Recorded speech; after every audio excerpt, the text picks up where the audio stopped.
नमस्कार दोस्तों, आपका एक बार फिर से स्वागत है। अब हम बात करने वाले हैं विभागीय विज्ञापन के बारे में। लोक शिक्षण संचालनालय छत्तीसगढ़ रायपुर के द्वारा जो विज्ञापन निकाला गया था, विस्तृत विज्ञापन, उसकी चर्चा हम इस वीडियो में करने वाले हैं। असिस्टेंट टीचर्स के संबंध में जो विज्ञापन निकाला गया था उसके बारे में। तो छत्तीसगढ़ शासन स्कूल शिक्षा विभाग मंत्रालय महानंदी भवन अटल नगर नवा रायपुर के पत्र क्रमांक F150 2022-20 4 अटल नगर नवा रायपुर दिनांक 4/5/2023 के अनुक्रम में लोक शिक्षण संचालनालय छत्तीसगढ़ के पत्र क्रमांक स्थापना 02 एंड विज्ञापन सीधी भर्ती 2023 155 नवा रायपुर दिनांक 4/5/2023 के द्वारा संक्षिप्त विज्ञापन जारी किया गया था और इस विज्ञापन के जिला संवर्ग के रिक्त पदों की पूर्ति हेतु ऑनलाइन आवेदन पत्र आमंत्रित किए जाते हैं। विज्ञापित पदों की आवश्यक शैक्षणिक अर्हताएं, आयु सीमा, आरक्षण, पाठ्यक्रम एवं अन्य महत्वपूर्ण निर्देश निम्नानुसार हैं। सहायक शिक्षक ई संवर्ग अराजपत्रित तृतीय श्रेणी वेतन मैट्रिक लेवल 6। यहाँ पर सभी जिलों के नाम दिए गए हैं और यहाँ आरक्षित, अनुसूचित जनजाति और अनुसूचित जाति, अन्य पिछड़ा वर्ग, इन सब के बारे में विस्तार से कहाँ पर कितने पोस्ट हैं ये सब बताया गया है। तो यहाँ हम ज़्यादा समय व्यस्त नहीं करेंगे। आप विस्तृत नोटिफिकेशन देखना चाहते हैं तो नीचे मैं डिस्क्रिप्शन में लिंक दे दिया हूँ, वहाँ जाके देख सकते हैं। हमारा इस वीडियो को बनाने का उद्देश्य है मात्र उन महत्वपूर्ण बातों को बताना जो कि आप फॉर्म भरने से पहले जान सकें। ठीक है, यहाँ पर टिप दिया गया है। सहायक शिक्षक टी संवर्ग के पदों में वर्ष 2019 की गई सीधी भर्ती के दौरान रिक्त रह गए पद समाहित हैं। सीधी भर्ती के लिए पात्रता की शर्तें क्या है? तो सीधी भर्ती में अभ्यर्थी को निम्नलिखित शर्तें पूरी करनी होंगी। पहला है आयु। तो 1 जनवरी 2023 को न्यूनतम आयु 21 वर्ष पूरी कर ली हो तथा 35 वर्ष की आयु पूरी न की हो। यदि अभ्यर्थी अनुसूचित जाति, अनुसूचित जनजाति या अन्य पिछड़ा वर्ग गैर क्रीमीलेयर का हो तो उच्चतर आयु सीमा अधिकतम 5 वर्ष तक शिथिलनीय होगी, अर्थात छूट दी जाएगी 5 वर्ष की।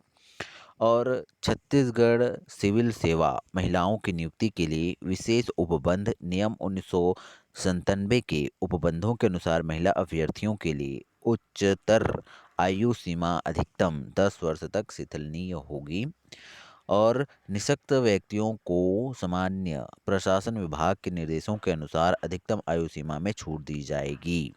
ऐसे अभ्यर्थियों के संबंध में भी जो छत्तीसगढ़ शासन के कर्मचारी हो या रह चुके हों, नीचे निर्दिष्ट की गई सीमा तथा शर्तों के अधीन रहते हुए उच्च आयु सीमा के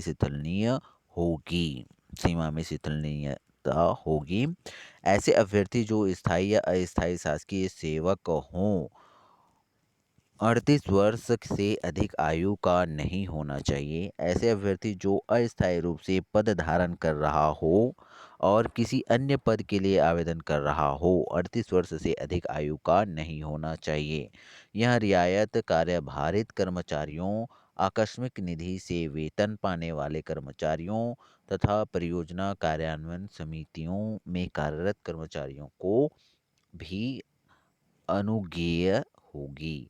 ऐसा अभ्यर्थी जो छटनी किया गया शासकीय सेवक हो, उसे अपनी आयु में से उसके द्वारा पूर्व में की गई संपूर्ण अस्थायी सेवा की अधिकतम 7 वर्ष तक की कालावधि, भले ही वह कालावधि 1 से अधिक बार की गई हो, सेवाओं का योग हो, कम करने के लिए अनुज्ञात किया जाएगा। परंतु ऐसे परिणाम स्वरूप जो आयु निकले वह उच्चतर आयु सीमा से 3 वर्ष से अधिक न हो।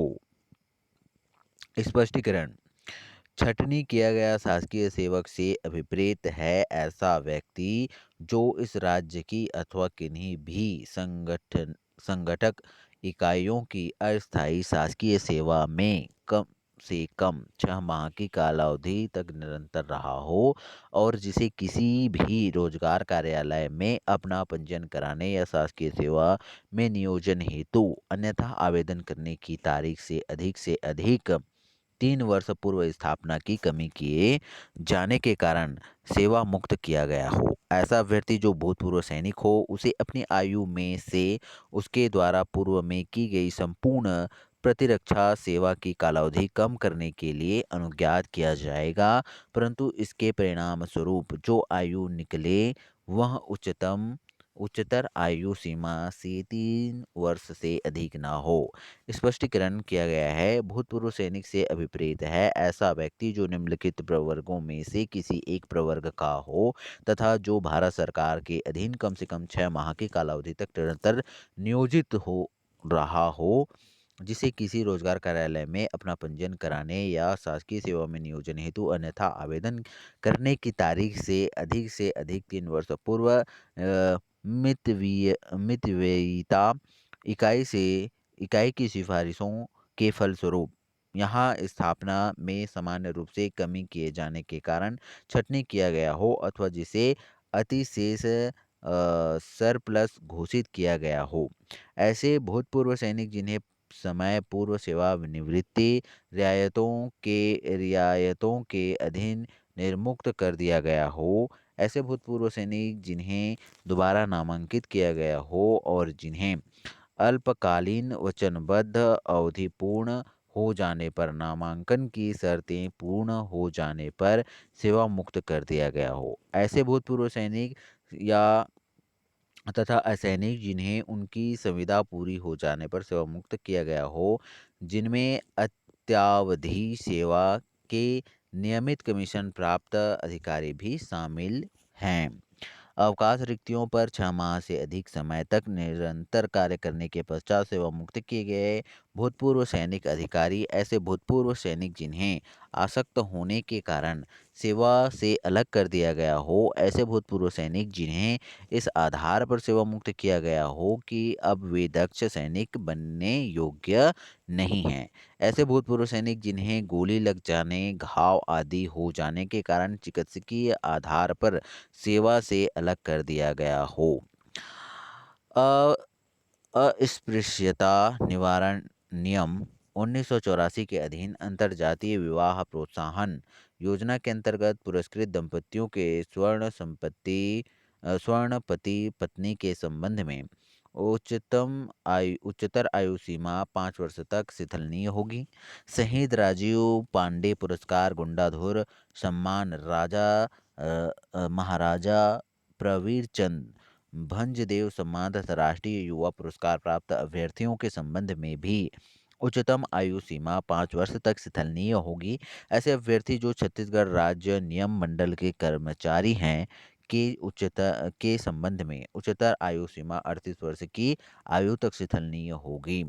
स्वयंसेवी नगर सैनिकों एवं नगर सेना के नॉन कमीशन्ड अधिकारियों के संबंध में उनके द्वारा पूर्व में इस प्रकार की गई नगर सेवा की कालावधि के लिए उच्चतर आयु सीमा में 8 वर्ष की सीमा के अध्यधीन रहते हुए छूट दी जाएगी, किंतु किसी भी दशा में उनकी आयु 38 वर्ष से अधिक नहीं होनी चाहिए।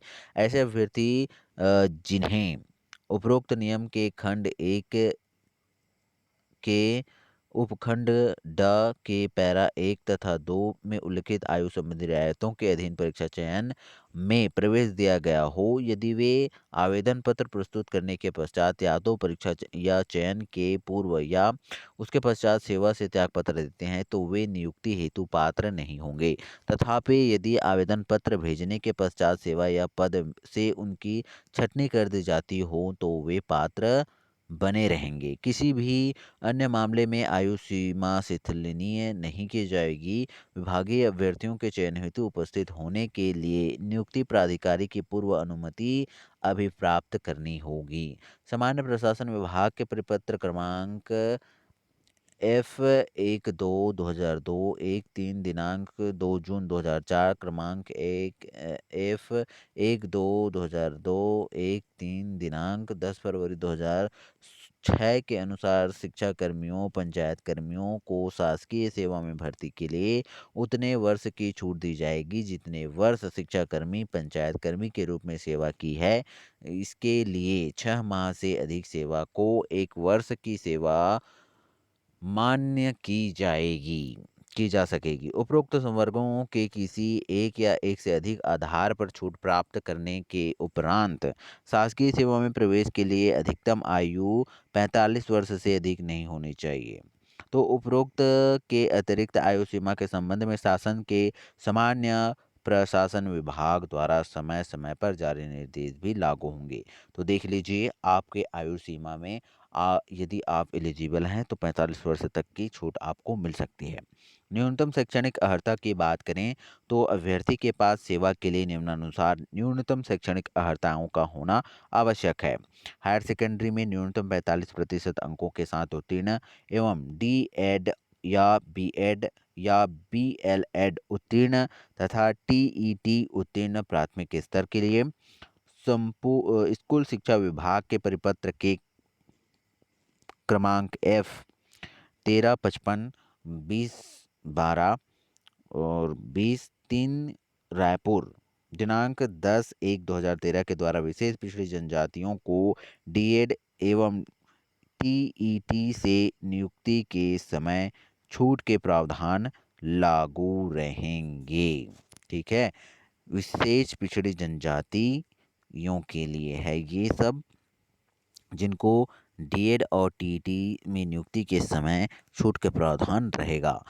और निरर्हताएँ क्या हैं? तो अभ्यर्थी की ओर से अपनी अभ्यर्थिता के लिए किन्हीं भी साधनों से समर्थन अभिप्राप्त करने के किसी भी प्रयास को नियुक्तिकर्ता द्वारा चयन के लिए निर्धारित माना जा सकेगा। कोई भी पुरुष अभ्यर्थी जिसकी एक से अधिक पत्नियां जीवित हों और कोई भी महिला अभ्यर्थी जिसने ऐसे पुरुष से विवाह किया हो जिसकी पहले ही एक पत्नी जीवित हो, किसी सेवा या पद में नियुक्ति के लिए पात्र नहीं होगा या होगी। परंतु यदि शासन को यह समाधान हो जाए कि ऐसा करने के विशेष कारण हैं, तो शासन ऐसे अभ्यर्थियों को इस नियम के प्रवर्तन में छूट दे सकेगा। कोई भी अभ्यर्थी किसी सेवा या पद पर तब तक नियुक्त नहीं किया जाएगा जब तक कि उसे ऐसी स्वास्थ्य परीक्षा में जो कि विहित की जाए, मानसिक या शारीरिक रूप से स्वस्थ तथा किसी मानसिक या शारीरिक दोष जो किसी सेवा या पद के कर्तव्य को पूरा करने में बाधा डाल सकता हो, मुक्त घोषित न कर दिया जाए।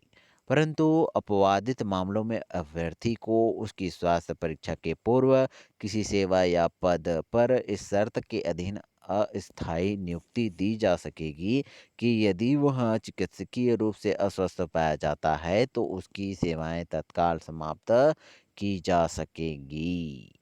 आगे हम देखते हैं, कोई भी अभ्यर्थी किसी सेवा या पद के लिए उस स्थिति में पात्र नहीं होगा यदि नियुक्ति प्राधिकारी का ऐसा सम्यक जांच जैसा कि वह आवश्यक समझे के पश्चात यह समाधान हो जाए कि वह अभ्यर्थी ऐसी सेवा या पद के लिए उपर्युक्त नहीं है। कोई भी अभ्यर्थी जिसे महिलाओं के विरुद्ध किसी अपराध का सिद्ध दोष ठहराया गया हो, किसी सेवा या पद के लिए पात्र नहीं होगा। परंतु यदि किसी अभ्यर्थी के विरुद्ध न्यायालय में ऐसे मामले लंबित हों तो उसकी नियुक्ति का मामला तब तक लंबित रखा जाएगा जब तक कि उस आपराधिक मामले का न्यायालय द्वारा अंतिम विनिश्चय न कर दिया जावे। कोई भी अभ्यर्थी जिसने विवाह के लिए नियत की गई न्यूनतम आयु से पूर्व विवाह कर लिया हो, किसी सेवा या पद के लिए पात्र नहीं होगा। छत्तीसगढ़ सिविल सेवा की सामान्य शर्तें नियम 1900 कहाँ चला गया यार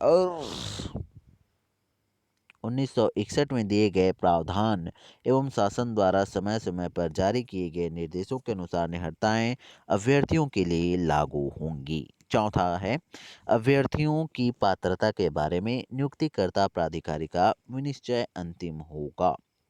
तो चयन के लिए अभ्यर्थी की पात्रता अथवा अन्यथा के संबंध में नियुक्तिकर्ता प्राधिकारी का विनिश्चय अंतिम होगा तथा ऐसे किसी भी अभ्यर्थी को जिसे परीक्षा हेतु प्रवेश प्रमाण पत्र जारी नहीं किया गया हो परीक्षा में शामिल होने के लिए अनुज्ञात नहीं किया जाएगा। चयन प्रक्रिया के किसी समय पर अथवा नियुक्तिकर्ता प्राधिकारी को चयन सूची भेजने के बाद भी यदि नियुक्तिकर्ता प्राधिकारी के संज्ञान में यह तथ्य आता है कि अभ्यर्थी ने असत्य जानकारी दी है अथवा उसके द्वारा प्रस्तुत दस्तावेजों में कोई विसंगति पाई गई है तो वह निर्धारित हो जाएगा एवं उसका चयन नियुक्तिकर्ता प्राधिकारी द्वारा समाप्त कर दी जाएगी। पदों हेतु आरक्षण की बात करें तो सेवा में भर्ती के समय छत्तीसगढ़ लोक सेवा अनुसूचित जातियों, अनुसूचित जनजातियों एवं पिछड़े वर्गों के लिए आरक्षण अधिनियम 1994 क्रमांक 21 सन 1994 के उपबंध तथा उक्त अधिनियम के अधीन शासन के सामान्य प्रशासन विभाग द्वारा समय समय पर जारी निर्देश भी लागू होंगे। छत्तीसगढ़ सिविल सेवा महिलाओं की नियुक्ति के लिए विशेष उपबंध नियम 1997 के उपबंध के अनुसार महिला अभ्यर्थियों के लिए 30% पद आरक्षित रखे जाएंगे और यह आरक्षण समस्तर एवं प्रभागवार होगा। नियम के उपबंध के अध्यधीन रहते हुए नियुक्तियों में विधवा अथवा तलाकशुदा महिला अभ्यर्थियों को अभी अधिमान दिया जाएगा। उपरोक्त के अतिरिक्त दिव्यांग भूतपूर्व सैनिक के लिए पदों को शासन द्वारा समय समय पर बनाए रखे गए अधिनियम नियम जारी आदेश निर्देश के अनुसार आरक्षित रखा जाएगा। दिव्यांग अधिकार अधिनियम 2016 का संख्या 49 एवं इसके तहत बनाए गए नियम 2019 के प्रावधानों के अंतर्गत राज्य में लागू प्रतिशत के अनुसार पदों का आरक्षण 7% रहेगा। चयन सूची तो चयन सूची की बात करें तो चयन हेतु भर्ती परीक्षा का आयोजन छत्तीसगढ़ व्यावसायिक परीक्षा मंडल व्यापम द्वारा किया जाएगा और परीक्षा में भाग लेने के इच्छुक अभ्यर्थी व्यापम की वेबसाइट vyapam.cgstate.gov.in के माध्यम से ऑनलाइन आवेदन कर सकेंगे और नियोक्ता प्राधिकारी द्वारा जारी चयन सूची जारी दिनांक 1 वर्ष के लिए वैध होगी। आगे देखें तो प्रतीक्षा सूची की वैधता 1 वर्ष के लिए वैध रहेगी। चयन के समय किसी पद पर समान अंक के अभ्यर्थी होने की स्थिति में जिस अभ्यर्थी की जन्मतिथि पहले होगी उसका चयन किया जाएगा। अन्य सभी पूर्व वर्णित अहर्ताएं पूर्ण करने वाले स्कूल शिक्षा विभाग अंतर्गत कार्यरत अतिथि शिक्षकों को चयन प्रक्रिया में भाग लेने का अवसर प्रदान किया जाएगा तथा इन अतिथि शिक्षकों को कार्य के प्रत्येक वर्ष के लिए 2 बोनस अंक 10 अधिकतम बोनस अंक प्रदान किए जाएंगे। ये अंक व्यापम द्वारा ली गई परीक्षा में प्राप्त कुल अंकों में जोड़े जाएंगे एवं तदनुसार अपडेट मेरिट लिस्ट तैयार की जाएगी परंतु संचालक लोक शिक्षण संचालनालय से कार्य अनुभव संबंधी प्रमाण पत्र प्राप्त करने के पश्चात ही बोनस अंक देय होंगे। आगे हम देखते हैं तो परिवीक्षा तो चयनित अभ्यर्थियों को वित्त निर्देश से 21/2020 के अतिरिक्त 3 वर्ष की परिवीक्षा अवधि पर नियुक्ति किया जाएगा और वित्त निर्देश 21/2022 अनुसार परिवीक्षा अवधि पर उन्हें निम्नानुसार स्टाइपेंड दिया जाए देय होगा। प्रथम वर्ष पद के वेतन मान न्यूनतम का 70% होगा और दूसरा है द्वितीय वर्ष पद के वेतनमान न्यूनतम का 80% होगा। तृतीय वर्ष पद के वेतनमान न्यूनतम का 90% होगा परंतु परिवीक्षा अवधि में स्टाइपेंड के साथ अन्य भत्ते शासकीय सेवक की तरह ही प्राप्त होते रहेंगे। यदि कार्य असंतोषप्रद पाया जाता है तो नियोक्ता द्वारा परिवीक्षा अवधि अधिकतम 1 वर्ष तक की अवधि के लिए बढ़ाई जा सकती है। बढ़ाई जा सकेगी। परिवीक्षा अवधि की कालावधि या बढ़ाई गई अवधि के दौरान या परिवीक्षा अवधि के अंत में यदि शासन की राय में कोई विशिष्ट अभ्यर्थी अधिकारी बनने के योग्य न हो तो ऐसे परिवीक्षाधीन की सेवाएं समाप्त की जा सकेंगी। परिवीक्षाधीन अवधि में स्थानांतरण या प्रतिनियुक्ति से अन्यत्र पदस्थापना नहीं की जा सकेगी। अन्य निर्देश की बात करें तो विज्ञापित पदों में वर्ष 2019 में की गई सीधी भर्ती के दौरान रिक्त रह गए पद समाहित हैं। पदों की संख्या परिवर्तनीय है और सहायक शिक्षक पद के अभ्यर्थियों की पदस्थापना केवल बस्तर एवं सरगुजा संभाग में की जाएगी। अभ्यर्थियों को छत्तीसगढ़ राज्य का निवासी होना आवश्यक है और चयन परीक्षा में छत्तीसगढ़ राज्य के सभी जिलों के अभ्यर्थी शामिल हो सकेंगे। मेरिट सूची व्यापम द्वारा आयोजित चयन परीक्षा के आधार पर तैयार की जाएगी। व्यापम द्वारा तैयार मेरिट सूची में बोनस अंक निर्धारित उपरांत एवं अन्य वांछित अहर्ताओं के पूर्ण होने की शर्तों पर चयन की प्रक्रिया की जाएगी। मेरिट क्रम के अनुसार चयन प्रक्रिया हेतु राज्य शासन की संस्था Chhattisgarh infotech promotion society chips तथा तकनीकी सहयोग लिया जा सकेगा। सीईओ चिप्स प्रक्रिया की देखरेख करेंगे। पदों की नियुक्तियां छत्तीसगढ़ स्कूल शिक्षा सेवा शैक्षणिक एवं प्रशिक्षण संवर्ग भर्ती तथा पदोन्नति नियम 2019 यथा संशोधित अनुसार की जाएगी और उपरोक्त विज्ञापित पदों के लिए की जाने वाली चयन उपरांत नियुक्ति माननीय उच्चतम न्यायालय नई दिल्ली में दायर एल SLPC क्रमांक 019668 20222 में पारित होने वाले अंतिम आदेश निर्णय के अध्याधीन रहेगी। ऑनलाइन आवेदन करने के पूर्व अभ्यर्थी नियम या निर्देशों का अवलोकन कर स्वयं सुनिश्चित कर लें कि उन्हें परीक्षा में सम्मिलित होने की पात्रता है अथवा नहीं। यदि कोई अभ्यर्थी परीक्षा फल घोषित होने के बाद भी अनर्ह पाया जाता है अर्थात उसके द्वारा दी गई कोई भी जानकारी गलत पाई जाती है तो उसकी अभ्यर्थिता चयन नियुक्ति अमान्य निरस्त किया जा सकेगा। नियुक्त उम्मीदवारों को उसके पद नाम के सम्मुख अंतिम केवल मैट्रिक के साथ साथ राज्य शासन द्वारा समय समय पर प्रसारित आदेशों के अनुसार महंगाई भत्ता एवं अन्य भत्ते देय होंगे। अभ्यर्थियों को आवश्यक न्यूनतम शैक्षणिक अर्हता एवं अन्य प्रमाण पत्र व्यापम द्वारा परीक्षा फल जारी होने की तिथि अथवा उसके पूर्व प्राप्त करना अनिवार्य है। व्यापम द्वारा परीक्षा फल जारी होने की तिथि के पश्चात प्राप्त अर्हता प्रमाण पत्र मान्य नहीं होंगे। इस बात का विशेष रूप से ध्यान रखें कि यदि आप कोई प्रमाण पत्र बनवा रहे हैं तो उसे पहले से बनवा के रखें। परीक्षा के परिणाम जारी होने के पहले आप बनवा के रखें तभी वह मान्य होगा आपके टीचर्स के नियुक्ति के समय।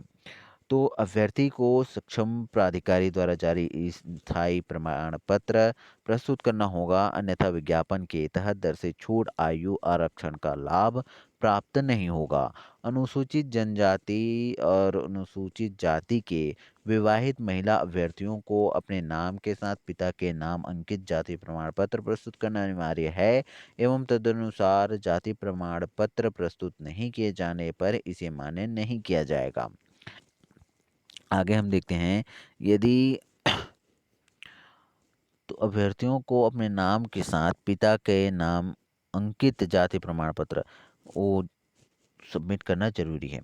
आगे देखते हैं यदि अभ्यर्थी छत्तीसगढ़ शासन के अधीन शासकीय विभाग निगम मंडल उपक्रम में कार्यरत हों अथवा भारत सरकार अथवा उसके किसी उपक्रम की सेवा में कार्यरत हों या राष्ट्रीयकृत अराष्ट्रीयकृत बैंक निजी संस्थाओं अथवा किसी भी विश्वविद्यालय में कार्यरत हों तो उन्हें नियुक्ति प्राधिकारी का अनापत्ति प्रमाण पत्र प्रस्तुत करना होगा।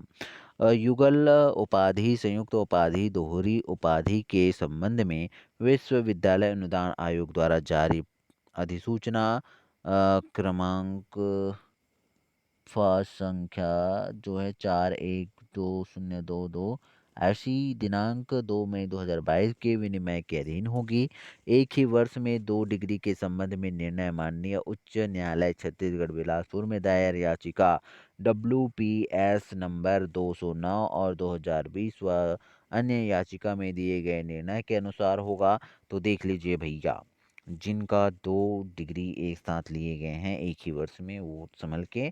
और संभाग जिले की चयन प्राथमिक क्रम परीक्षा फॉर्म भरते समय ही परीक्षार्थी को करनी होगी। भविष्य में इसमें किसी भी प्रकार का संशोधन मान्य नहीं किया जाएगा। आगे देखते हैं तो व्यापम की मेरिट सूची के अनुसार अभ्यर्थियों को दस्तावेज सत्यापन की सूचना एवं अन्य जानकारी विभाग के पोर्टल के माध्यम से ऑनलाइन दी जाएगी और अभ्यर्थी नियमित रूप से विभाग के पोर्टल का अवलोकन करते रहेंगे। परीक्षा की तिथि व्यापम द्वारा पृथक से जारी की जाएगी। ऐसे अभ्यर्थी को आपराधिक अभियोजन के लिए दोषी ठहराया जाएगा जिसे व्यापम नियोक्ता ने निम्नलिखित के लिए दोषी पाया हो, जिससे अपने अभ्यर्थियों के लिए परीक्षा में किसी भी तरीके से समर्थन प्राप्त किया हो अथवा इसका प्रयास किया गया हो, पर रूप धारण इम्पर्सोनेशन किया गया हो या किसी व्यक्ति से प्रारूप धारण कराया हो किया हो या फर्जी दस्तावेज या ऐसे दस्तावेज प्रस्तुत किए हों जिनके फेरबदल किए हों या चयन किसी भी स्तर पर असत्य जानकारी दी गई हो, सारभूत जानकारी छिपाई गई हो, परीक्षा में प्रवेश पाने के लिए कोई अन्य अनियमित या अनुचित साधन अपनाया गया हो, तो परीक्षा कक्ष में अनुचित साधनों का उपयोग किया हो या करने का प्रयास किया हो, परीक्षा संचालन में लगे कर्मचारियों को परेशान किया हो या धमकाया हो या शारीरिक क्षति पहुंचाई हो या प्रवेश पत्र, बुलावा पत्र एवं अभ्यर्थियों के लिए दी गई किसी भी हिदायतों या अन्य अनुदेशों जिससे जिनमें परीक्षा संचालन में लगे केंद्राध्यक्ष, सहायक केंद्राध्यक्ष, वीक्षक, प्राधिकृत अन्य कर्मचारी द्वारा केंद्राध्यक्ष के द्वारा स्थापित व्यवस्था अनुसार मौखिक रूप से दी गई हिदायतें भी शामिल हैं का उल्लंघन किया हो या परीक्षा कक्ष में किसी अन्य तरीके से दुर्व्यवहार किया हो या परीक्षा केंद्र परिसर में मोबाइल फोन संचार यंत्र प्रतिबंधन का उल्लंघन किया हो। उपरोक्त प्रकार से दोषी पाए जाने पर अभ्यर्थी के विरुद्ध आपराधिक अभियोजन के अलावा चयन के लिए अभ्यर्थिता भी निरस्त की जा सकेगी। संचालक लोक शिक्षण संचालनालय छत्तीसगढ़ रायपुर की यह विज्ञापन है जिसमें हमें बताया गया है, विभागीय विज्ञापन है जिसमें हमें बताया गया है क्या क्या क्राइटेरिया हैं जो एक शिक्षक बनने के लिए आवश्यक हैं। तो इस वीडियो को देखने के लिए, यहाँ तक देखने के लिए आपका बहुत बहुत धन्यवाद। यदि आप यहाँ तक पहुँच गए हैं तो लाइक कर दीजिए, या आप फॉर्म भरना चाहते हैं तो ज़रूर संपर्क कीजिए तेजस्विनी कंप्यूटर्स, तेंदुकोना, छत्तीसगढ़, रायपुर।